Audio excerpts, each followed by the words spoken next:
what if God is bigger than any of the things you just listed?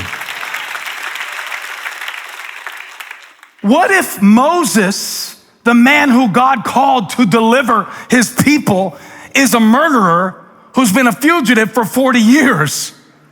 What if God picks that guy? You know how you can tell if you have what it takes to do what God called you to do? If he called you to do it, you have what it takes.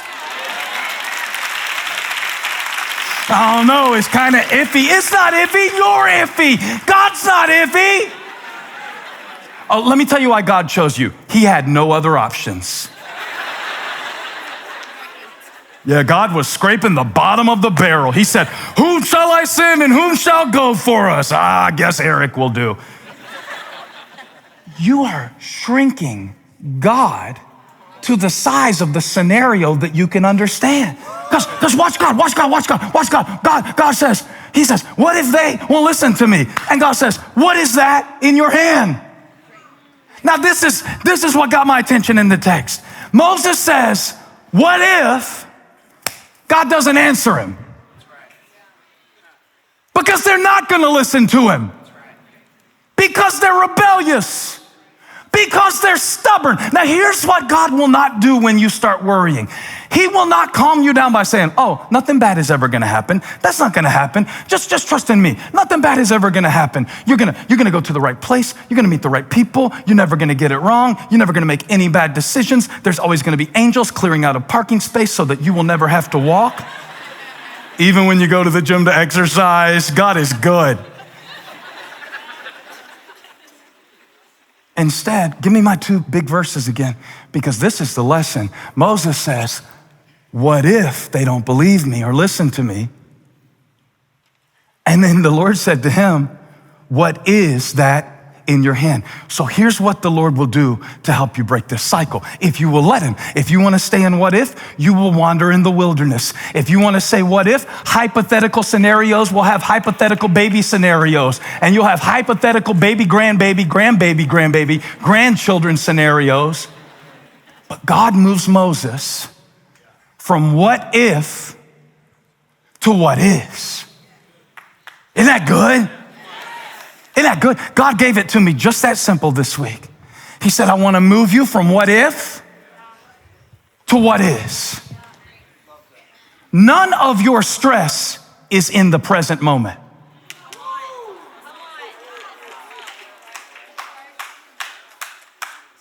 What if now? Moses is having a conversation with God, and he's thinking about people. He's already playing out why this is not going to work. Some of you are in church already thinking about what comes after this today. And it's fine. I'm not here to rebuke you for that. I'd be doing the same thing. I already told you. I'd be wondering, is that his color? Does that really match his skin tone? I'd be thinking 1,000 things if I were you. But you are not going to receive what you could receive if you will not be fully where you are.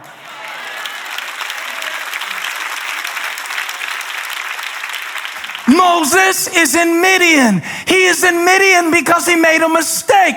He made a mistake by killing an Egyptian for beating a Hebrew. It was an honest mistake. He had a passion in his heart. He had a calling in his life, but he had to flee when he was found out. He's been hiding for 40 years, and God shows up one day and tells him, you're going to do something great now. It's time. I want to use you now. It's you. And Moses said, what if they?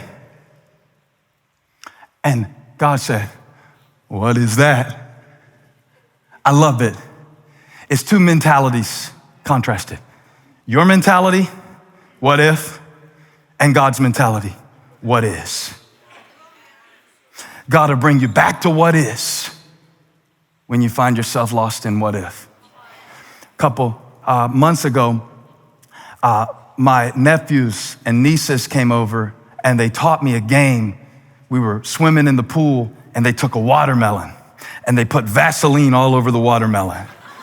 And they said the object of the game is to get the watermelon with Vaseline on it from one end of the pool to the other, and we're going to do it in the deep end, and everybody in the pool can try to stop you on the other team, and then you can pass it to your teammate. You know, that's about what it feels like to try to get a word from God about your life and then navigate the deep waters of your real life experience. You ever felt like you're holding on to something that's but slippery by design? And look, the watermelon was already heavy when I'm trying to swim with it. I don't need it to be heavy and slippery. And I certainly don't need people clawing and scratching and climbing on my back, trying to drown me. This is not a game anymore. This is a lawsuit. I think like that too. I know they're my relatives, but that don't mean they won't sue me. I need y'all to sign a waiver before we play. I mean, there's more to worry about now, especially with cancel culture, y'all. Especially. You know how much I think about when's going to be the day I'm going to say something in this pulpit and everybody's going to be like, all right, we're out. You shouldn't have said that. And yet at the same time, it is not you or them that I really need to fear. The fact of the matter is, now receive this for yourself. If God be for you, who can be against you? If God be for you.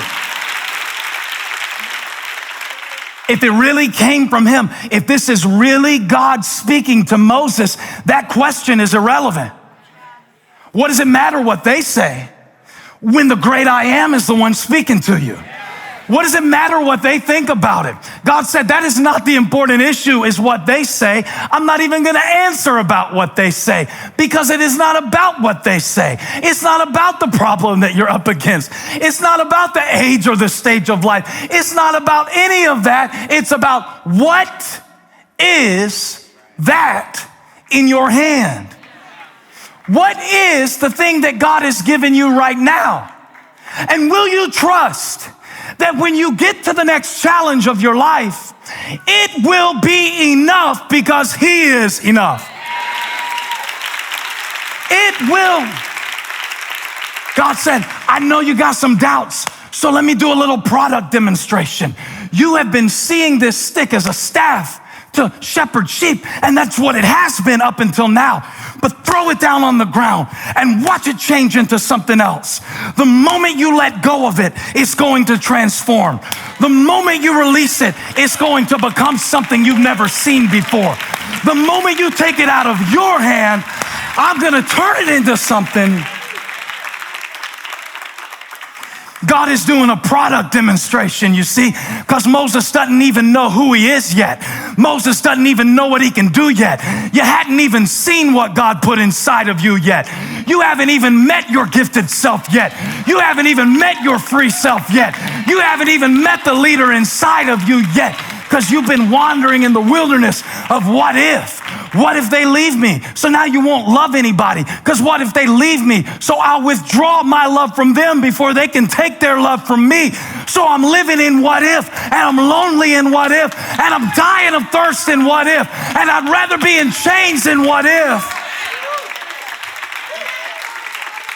Because see, that's comfortable. As long as you're worrying, you're still the one controlling it. You think you can plan enough and do enough and fix enough. But the real things that hit your life, you won't even see coming. The moment that Moses focuses on what is in his hand, God starts dealing with what's not in his hands. Here's the word. Give it to God, and he will give it to you.